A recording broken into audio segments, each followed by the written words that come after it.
Baik, assalamualaikum warahmatullahi wabarakatuh. Ya, kali ini kita akan belajar tentang profesi di bidang PPLG. Apakah kalian sudah tahu apa saja profesi di bidang PPLG? Ya, kalau belum, mari kita simak sama-sama.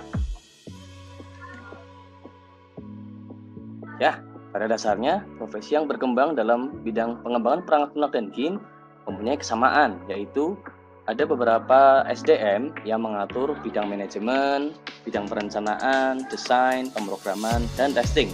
Untuk itu, mari kita bedah satu persatu profesi apa saja yang menandakan dia ada di bidang manajemen, perencanaan, desain, pemrograman, atau testing. Ya. Yang pertama, kita beranjak ke manajemen startup ya, di mana startup adalah suatu perusahaan untuk mengembangkan sebuah aplikasi. Di situ ada yang namanya CEO sebagai pemimpin startup dan bertindak sebagai perwakilan perusahaan. Ada CTO, Chief Technical Officer, berperan penting sebagai ahli teknologi atau programmernya. CFO, Chief Finance Officer, bertugas dalam pembukuan keuangan, penggalangan dana, dan penganggaran. Ini berhubungan keuangan. Kemudian Chief Marketing Officer, ya, dia berperan dalam memasarkan, berperan mengembangkan strategi pemasaran perusahaan.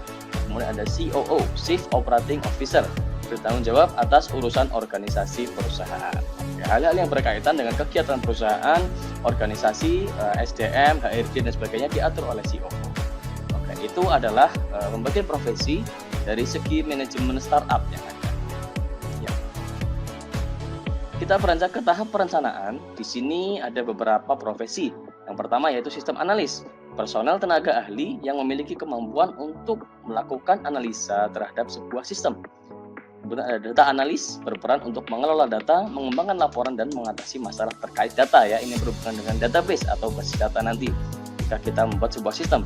Ada juga yang berhubungan dengan game, yaitu game designer. Dia adalah orang yang bertugas untuk membuat alur cerita atau blueprint dari sebuah game yang akan dibuat. Alur ceritanya, kemudian gamenya genrenya apa, itu ditentukan di sini. Oke, itu dia beberapa profesi dalam tahap perencanaan. Oke, kemudian kita beranjak ke tahap implementasi. Wah, di sini lumayan banyak ya. Ya, memang implementasi itu berkaitan dengan programmer. Nah, tapi apa sajakah yang ada di tahap implementasi? Yang pertama yaitu UI UX designer, mendesain interface untuk software, meningkatkan kepuasan user aplikasi yang dilihat dari pengalaman user atau experience-nya. Kemudian ada juga di bidang game yaitu game artist, berperan membuat semua aspek visual dari game, dari mulai karakter, background, sound ya, dan lain-lain sebagainya. Kemudian ada juga software engineer, berperan dalam penerapan prinsip-prinsip teknik pengembangan perangkat lunak. Ya, kemudian masuk ke pemrograman lagi, ada front end developer.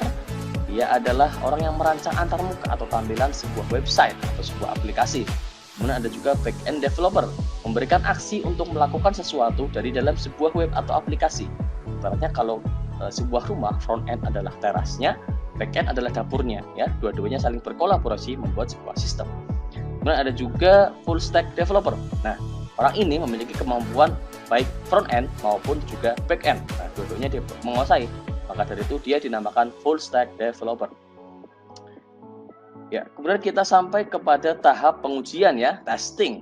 Ya, di sini cukup ada satu yaitu quality assurance dan tester.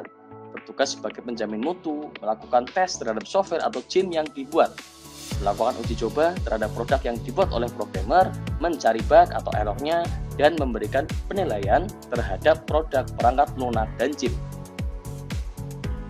Oke, itu dia tadi tentang dari mulai tahap manajemen, kemudian perencanaan, implementasi, dan pengujian. Nah, sekarang profesi lain bisa. Kita juga bisa menjadi seorang entrepreneur dalam teknologi atau yang disebut dengan technopreneur. Ya, technopreneur di sini dibagi menjadi dua.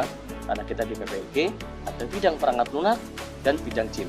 Di bidang perangkat lunak, kalian bisa menjual produk yang sudah jadi, aplikasi yang sudah kalian buat bisa dijual. Kemudian penawaran pesanan aplikasi sesuai kebutuhan calon konsumen dengan cara lelang atau tender ya kepada perusahaan-perusahaan.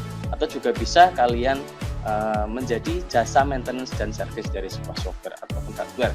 Nah, di bidang gym kalian bisa menjual gym, memasang iklan ataupun menjual konten dan karakter dari gym, dan juga bisa menjual souvenir dari gym yang dibuat atau yang sudah ya. Oke, apakah pekerjaan yang lain ada? Tentunya masih banyak ya di bidang IT ini, di bidang PPLG masih sangat terbuka.